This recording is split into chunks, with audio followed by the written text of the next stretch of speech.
The county clerk had already drawn 9 lines through 9 small names when the cowboy pushed open the door, hat in his hand and dust on his shoulders, and said the words that nobody in Hollis Crossing would ever forget. "Those children are mine.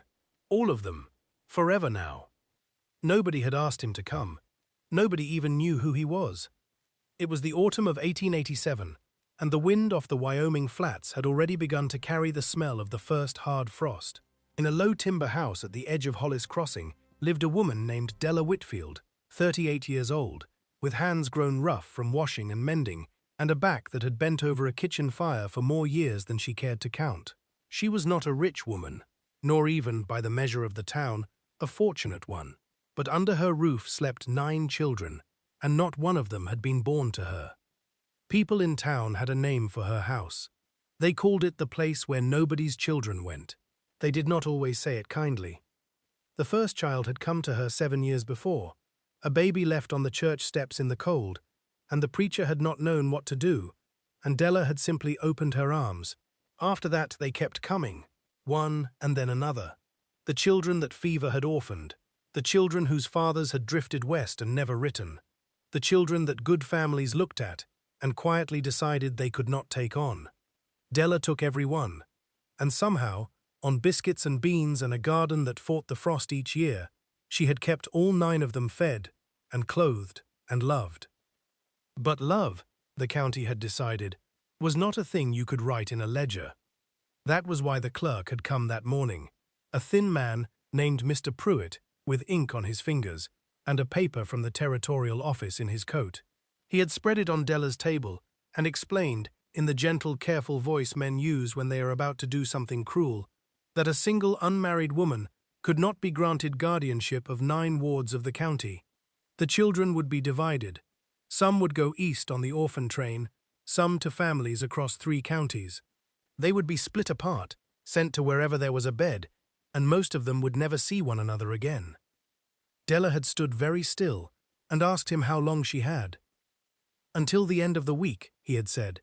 Then the wagon would come. She had not cried in front of him. She had waited until the door had shut and the latch had fallen, and then she had pressed her apron to her face and let her shoulders shake, just once, before she straightened up and went to peel the potatoes.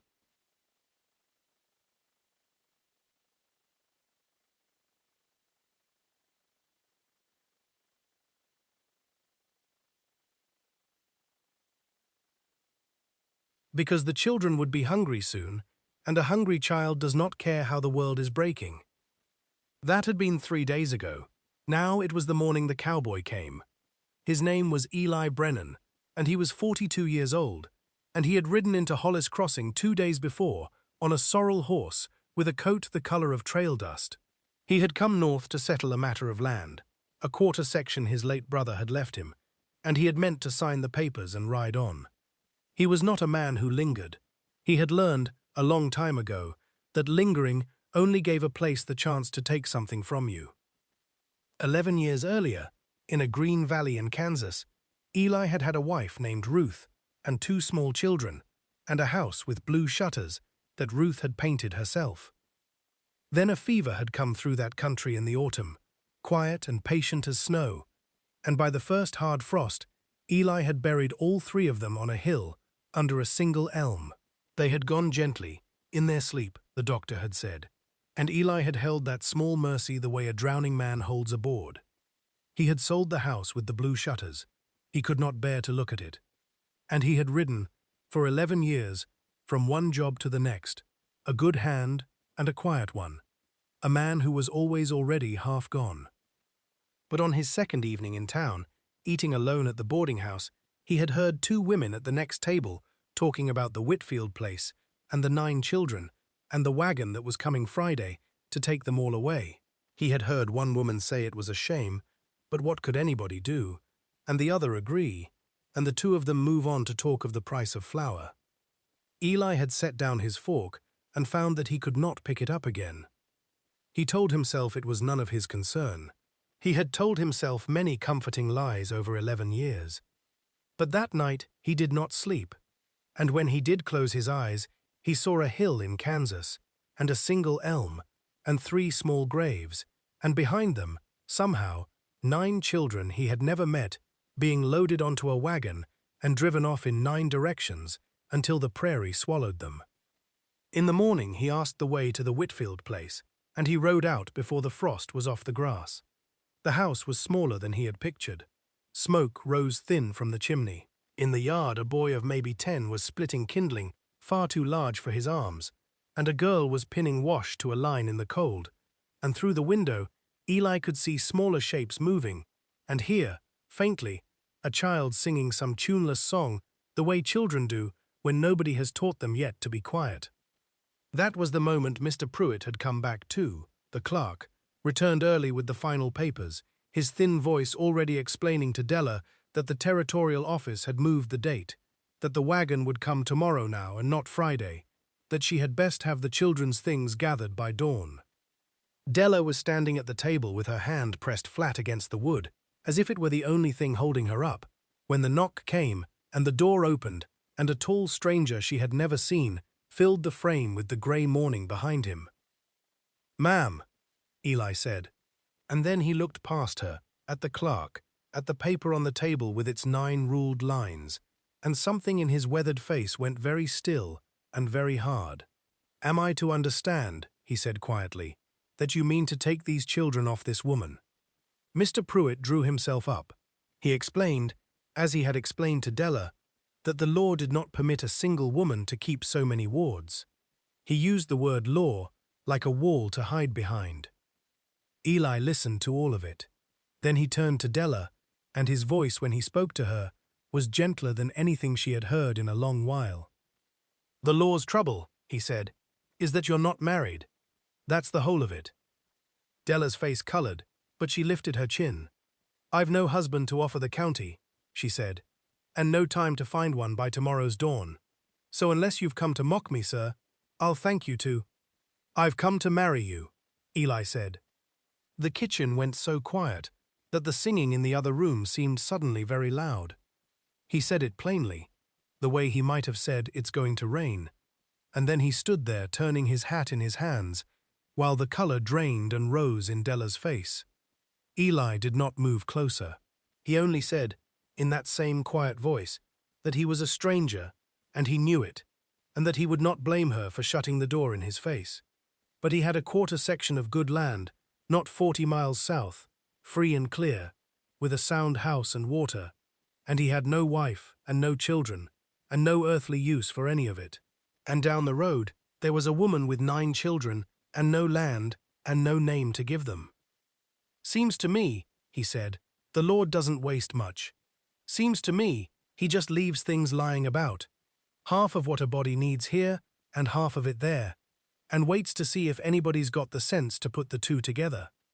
Mr. Pruitt cleared his throat and said this was most irregular.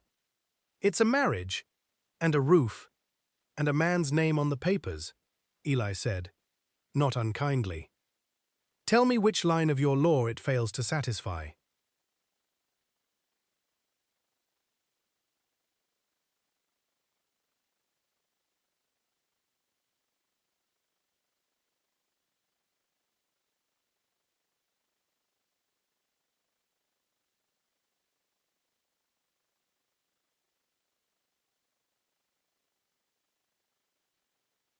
Tell me which line of your law it fails to satisfy. But Della was not looking at the clerk. She was looking at the stranger in her doorway, this man with grey at his temples and grief worn into the lines around his eyes, and she had learned the hard way to read people quickly, because 9 children had taught her that a soft word can hide a hard hand. She looked at him a long time, and what she saw was not a man who wanted a wife. She saw a man who was lonely all the way to the bone, the same loneliness she carried, the loneliness of someone with too much love in them and nowhere it was allowed to go. "Why?" she said softly. "Why would you do such a thing for children you've never seen?"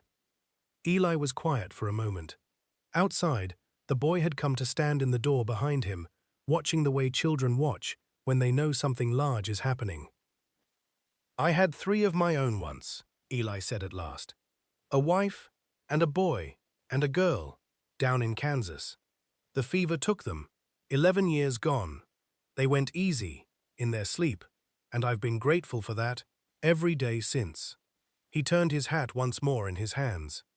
But I'll tell you what I've never been able to make my peace with, ma'am. It's not that I lost them, it's that there was nothing left to do for them after. All that love a man builds up over years, and one autumn there's nobody left to spend it on. You can't put it down. I've tried. You just carry it, like a full bucket, with no place to pour it out. He looked up, and his eyes were wet, and he did not seem ashamed of it. I heard there were 9 children in this house, that the world had decided nobody wanted, he said. And I thought, well, I've got a bucket that's been full 11 years, and here's 9 cups.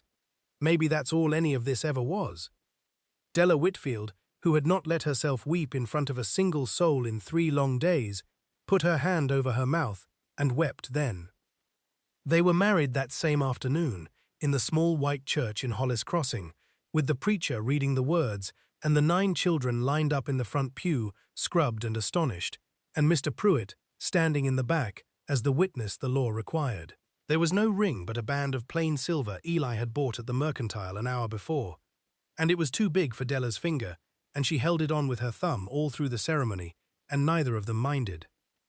When it was done, when the papers were signed and the 9 names that had been crossed out were written in fresh ink under a married couple's roof, Eli Brennan turned and looked down the pew at the children. The 10-year-old boy named Thomas, who split the kindling, the girl named Sarah, who pinned the wash, the smallest, who was barely 3, and had slept through her own rescue in Della's arms. And he crouched down on his boot heels, so that his eyes were level with theirs. I expect this is strange, he said to them. A man you never met standing up in church and calling himself your father. I won't pretend it isn't. I'm a stranger to you, and you're strangers to me, and we'll need a good long while to fix that. The children watched him with 9 grave faces. But I'll tell you the one thing that isn't strange, Eli said. The one thing you can count on from here on out. Nobody is taking you anywhere. Nobody is putting you on a wagon. You are not going east, and you are not going to 3 counties, and you are not being split up. Not ever. Not while I'm above the ground to stop it. His voice roughened. You're mine now, all 9 of you, and whatever else I get wrong, and I'll get plenty wrong. I'm an old bachelor, and I don't know the first thing about raising children. I will not get that wrong. You're mine, forever now. That part is finished, and there's no undoing it. For a moment, nobody moved. Then the smallest one, the 3-year-old, woke and lifted her head from Della's shoulder and looked at the strange tall man crouched in front of her, and with the perfect, unbothered logic of the very young, she reached out both arms toward him to be held. Eli Brennan, who had not held a child in 11 years, who had ridden all that time so he would never have to stand still long enough to feel that small weight again, took her into his arms. He stood up with her, and she put her head down on his shoulder against the dust of his coat, and was asleep again before he had taken 3 steps. And Eli stood there holding her, and looked at the other 8, and something that had been frozen in him for a very long time began, quietly, to thaw. They drove south the next morning in 2 wagons, the whole strange new family of them, into a country going gold with autumn.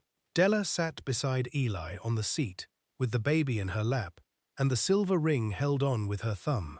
The children rode in back among the bundles, and Thomas, the 10-year-old, kept twisting around to look behind them at the road, as if he still expected the county wagon to come, until at last Eli said over his shoulder, "You can stop watching the road, son. There's nothing back there for us now. It's all up ahead." The boy thought about that. Then he turned around and faced forward, and he did not look back again. It was not all easy after. It is never all easy, and a story that told you so would be lying to you. There were lean winters on that quarter section, and a barn roof that went in a March wind, and a fever scare one summer that put the whole house on its knees in prayer, though that one passed, and every child rose from it well. There were 2 grown people learning, slowly and clumsily, how to be married to a stranger they had not chosen for love. But the love came. That was the thing of it. The love came the way water finds the low places, without anybody planning it. It came in the small hours when Eli walked the floor with a teething baby so Della could sleep. It came in the spring when Thomas, who had been a man too young, finally let himself be a boy and ran shouting through the new green with the others. It came in the way Della began to set Eli's plate a little closer to her own at the table, and the way Eli started saying, "Our children," instead of "the children," and then, never noticing he did it, started saying ours about everything. Our barn, our calves, our hard year, and our good one. One evening, years on, an old neighbor passing through asked Eli how he came to have such a houseful, all those children that favored neither him nor his wife, and Eli leaned on his fence in the long gold light and considered the question. "Folks always say nobody wanted them," he said at last. "That's how I first heard tell of them. 9 children nobody wanted." He shook his head slowly. "But that was never the truth of it. Everybody wants to be wanted. Nobody wants the cost. That's a different thing entirely." He looked out at the yard, where the children, not so small now, some of them nearly grown, were bringing in the wash against the coming dark. I had paid the cost already, lost everything a man can lose, so the price didn't scare me the way it scares folks who've still got something to protect. I had a whole bucket of love going to waste, and that turned out to be exactly what 9 children needed. The neighbor went on his way. Eli stood at the fence a while longer in the dying light, and then Della came out and stood beside him without a word, the way 2 people do after many years, and together they watched their children carry the day's last work in from the cold. 9 children nobody wanted. A cowboy who walked through a door and said 3 words that undid the law and undid his own long grief in the same breath. They were his. Forever now. And nobody, not the county nor the cold, nor the long passing years, ever took a single one of them away.